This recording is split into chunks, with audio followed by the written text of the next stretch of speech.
My sincere thanks to Professor Sudhir Vempati, Chairman of the Center for High Energy Physics, for inviting me to this session on reminiscences about Rohini Godbole. This is an occasion for us to express appreciation for all that she accomplished, to celebrate her achievements against a background feeling of deep loss that she is no longer with us. I thought of speaking a little bit from a historical point of view, which may be interesting to at least some of the younger people in the audience. In 1956, the world of elementary particle physics experienced an amazing event. The suggestion by T.D. Lee and C.N. Yang that parity may not be a symmetry of the weak interactions. This was soon confirmed by experiment, very soon, and it led to the Nobel Prize for Lee and Yang in 1957. Also in 1957, E.C.G. Sudarshan and R.E. Marshak, working at Rochester, proposed or discovered the V minus A form of the universal Fermi weak interaction, which violated parity maximally. Around that time or soon after, Yang was at the Institute for Advanced Study in Princeton.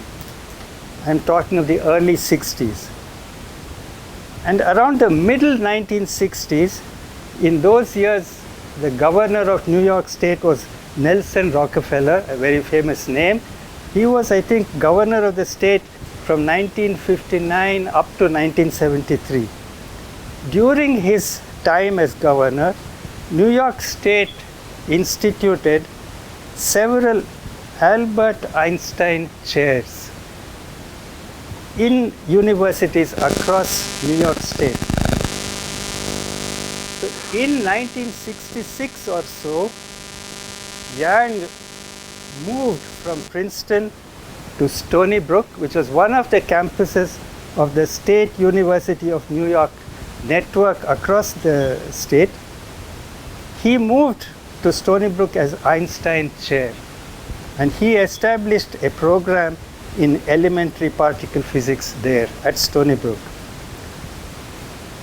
So that was about 60 years ago, and if I remember correctly, two persons who helped him in this effort, one of them was John S. Toll from Maryland, who had at one time been a collaborator of John Wheeler.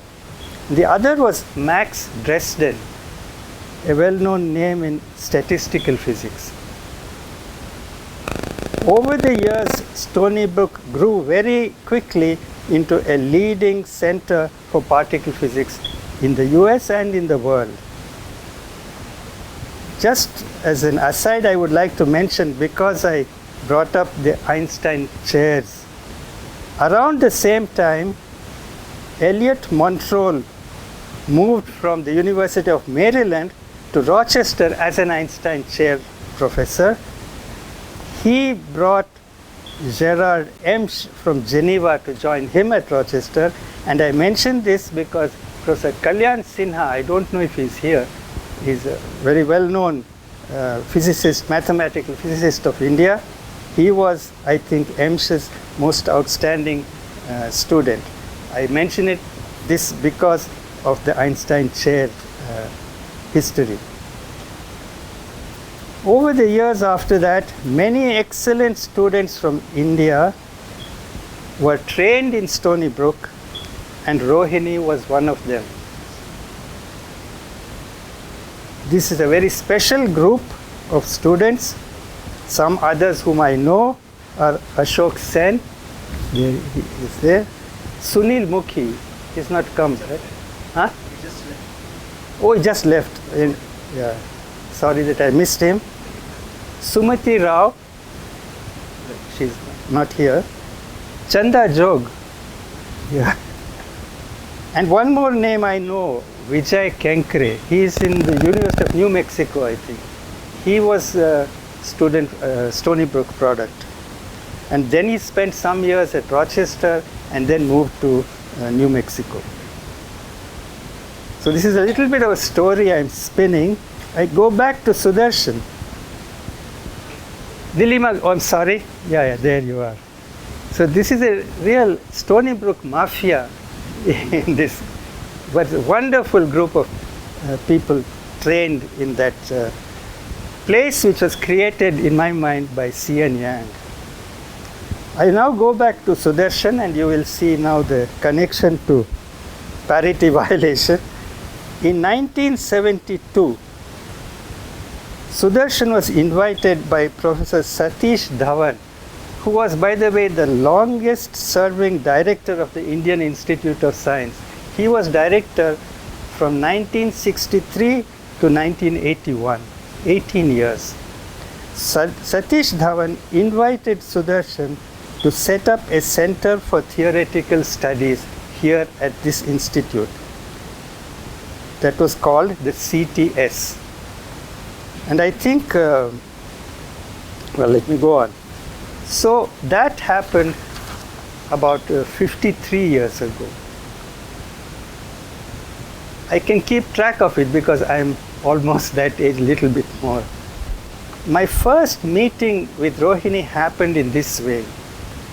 In 1985 and then also in 1986, the first two SERC schools supported by the Department of Science and Technology, schools devoted to theoretical elementary particle physics, the first two schools in a series were held at the CTS in this campus. For the 1985 school, H.S. Mani was invited as one of the lecturers. Now, H.S. Mani is a legendary teacher of physics in this country. Most of his career he was at IIT Kanpur. I think he taught Ashok and Sumati, H.R. Krishnamurti, so many people. And he has influenced the careers of so many people. So we had invited H.S. Mani to be one of the lecturers at the first SCRC school on elementary particle physics. That was 1985, 40 years ago. However, he suggested that in his place we should invite one Rohini Godbole from the University of Mumbai, which we did. We did so. That was her first contact with the Center for Theoretical Studies and the Indian Institute of Science, and she and I met for the first time in this way. In later years, H.S. Mani himself, Rohini and Sunil Mukhi, they helped in the organization of these SCRC schools in particle physics in different places across the country. And I think it ran successfully for about 30 years or more. I believe now, I'm not in touch with the details, I believe it does not exist anymore. Maybe it succeeded too well. Maybe it had served its purpose. I think Ashok Sen was one of the speakers at more than one of those schools in the early years. In 1995, 30 years ago, Rohini joined the Center for Theoretical Studies as a faculty member. And she remained in the Indian Institute of Science till the very end. In retrospect, I would say I am glad we created the CTS here, where she could come and prosper in so many activities so spectacularly. Over the initial years, I was able to help her to settle down here. It was a new place for her, somewhat different from the University of Bombay. and in other ways academically too. In whatever way I could, I helped her. It is my loss that I never had an opportunity to collaborate with her in physics. Maybe the differences in interests were too great. But from that point of view, I want to say it is interesting to me that some of my closest friends from many decades, and I will name them, Sandeep Pakwasa and I were friends from the 1960s. Probir Roy and D.P. Roy were colleagues of mine, close friends from the 1970s. Xerxes Tata from Hawaii, he's not here, right? He's not here. He and I have been very close friends in the 1980s. All this must look like prehistoric times to many of you, but I remember them. All of them, such good friends of mine, became her most valued collaborators. Well, sadly, none of them collaborated with me either. We all remained very, very good friends.